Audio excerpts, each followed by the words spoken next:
Alrighty, good afternoon, Yi. I hope you had a good Thanksgiving break. I know I did. We're back at it with some more college algebra. Let me pull up the question real quick. We're doing exam 2, number 2, A, B, and C. So we're going to go ahead and solve that now. Alright, starting with A, it's asking us to write the equations of the following lines in point-slope form or slope-intercept form. First off, let's go define what point-slope form and slope-intercept form are. So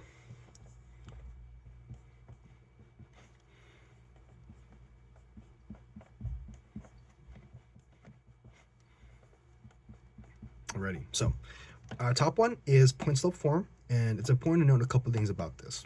Y1 and X1 represent points on the line or points on a graph.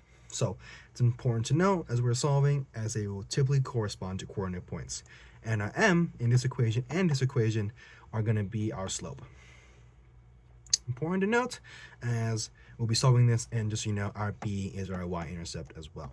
So let's go ahead and plug this in to our equation. So for 2a, we are given m equals negative 2 over 3, and our points negative 3 and 4. So that means we can go ahead and start to solve the problem now. So let's go ahead and begin by putting this into point slope form. So we can do our y, x, y. Let me a little clearer for you. X and y. So y minus 4 equals negative 2 over 3 times x plus 3.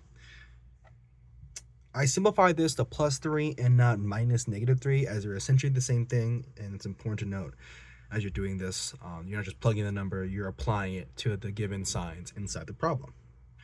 Okay, so given the situation, we're going to want to distribute this out as we're following PEMDAS, right? So let's go ahead and do that.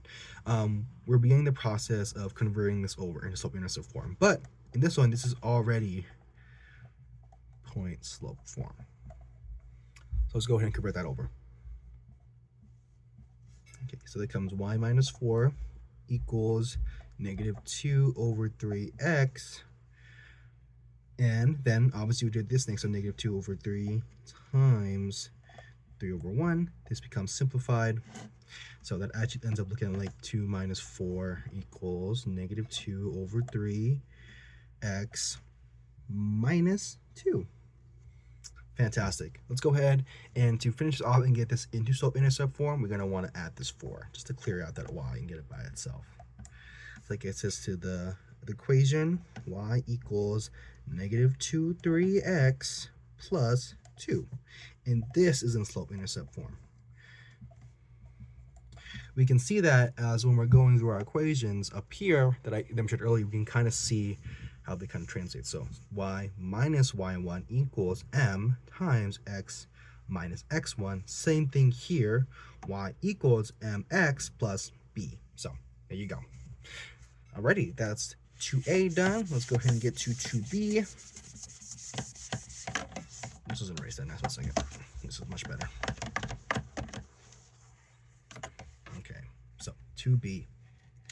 It asks us for to do the same thing, write the equations in point slope or slope-intercept form, but the lines are passed through their points, negative 1 and 2, and 2 and 3. It also asks us to put it into standard form. Standard form is ax plus by equals c.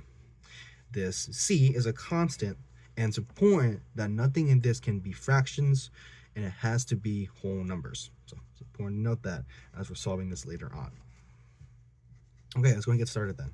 So what it does not give us, unlike the first problem, is a slope. So it's up to us to define that ourselves. Slope is going to be y2 minus y1 over x2 minus x1. Doesn't really matter which one you define as those, what your y1 and y2 is, as long as you're kind of finding the difference. So let's go ahead and do this.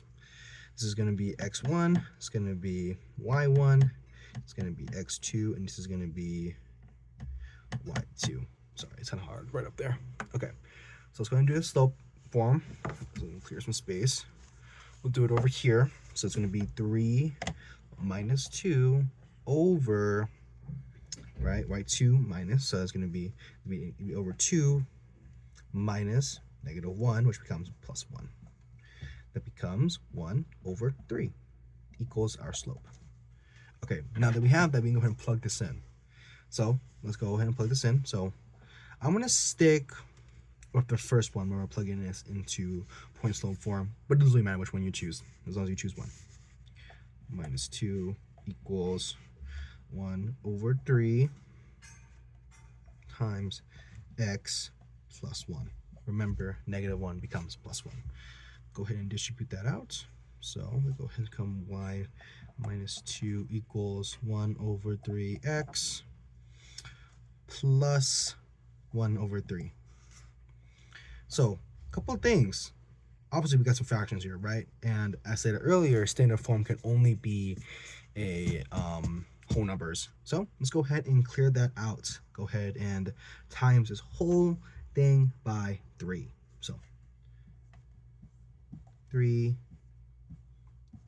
So this becomes 3y equals 1x plus 1. Oh, sorry, the -2.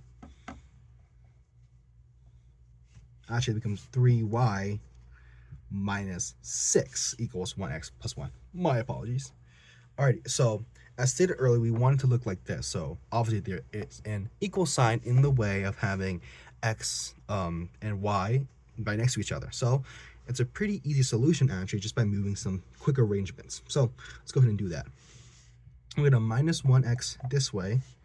So minus 1x, right? So that comes 3y minus 1x minus 6 equals 1. Okay, that's cool, but we still have this 6 that's kind of sitting here and lingering. Let's go ahead and move that over to the next side. That becomes 3y minus 1x equals 7. And that's our final answer. We can actually rearrange this one more time, actually, just so we can get it into the correct form. And we'll be rearranging it just simply as 1x, or -1x, plus 3y equals 7. There we go. That's a little better. So that way it falls that a little bit more. So the x is first, then the y, then finally our constant. Okay, pretty cool, right? Just some simple rearranging is how we'll get to that solution. So that is put into standard form already. So pretty cool. And we obviously followed the same process that we did earlier. We could have converted this into point slope form if we wanted to just add this to, but we obviously didn't. So, but you do that if you like. Right, let's go ahead and erase this guy.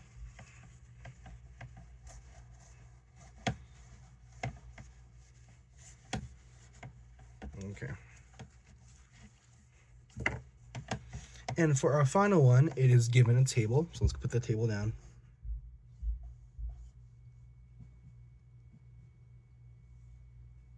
-8, -4, -4, -1, 0, 2, 4, 5, and this A and A, we only need 2 of these points. So this gives us a whole series of points, and we can go ahead and select 2 of them. I don't like negative numbers, so let me go ahead and add that final one, which is 8 and 8. So let's go ahead and finish that out. This is the full graph, the full table, I mean, so I add the 8 to the bottom. I don't like negative, so we're going to go ahead and just do 4 and 5 and 8 and 8. So maybe that life's a little easier. And now we can go ahead and do the very similar process we did last time. So let's go ahead and find the slope first, which is going to be, actually first, x1, y1, x2, y2. Always do that. 8 minus 5, and then boom, 8 minus 4. And our slope is 3 over 4. Fantastic.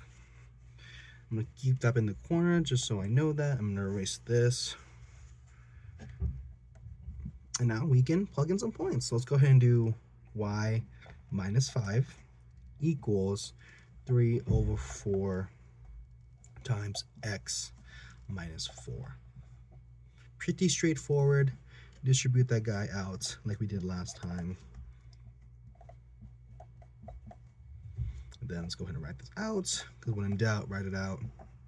And when you look at that, these cancel out, and actually that becomes y minus 5 equals 3 over 4x minus 3. Okay, we're done. Now this up here, this is already in point slope, as I said earlier, y minus, and then we're now going to put this into point slope form if we'd like to, which I will, plus 5, y equals 3/4 x plus 2. So we can go ahead and train this in the standard form as well. So we're going to follow similar stuff last time and clear out the fraction. So we're going to times everything in here times 4 and this times 4 as well. Coming up here, this gives us 4y. Let me write a little berry here so you can kind of tell where I'm working. 4y equals 3x plus 8. And like I said, we want to make some arrangements. Let's go ahead and minus 3x to this side. So that becomes negative 3x plus 4y equals 8. And that is our final answer, as that is in ax plus by equals c form. And that is questions 2a, b, and c. So important things you want to know when solving problems like this, obviously understanding how to convert from various forms into other forms, so point slope form, into slope intercept form, and finally into standard form, just by doing some simple algebra and kind of knowing how to discertain those stuff. Remember, standard form can only be whole numbers. That's why we're clearing our fractions every dang time. Alrighty, cool.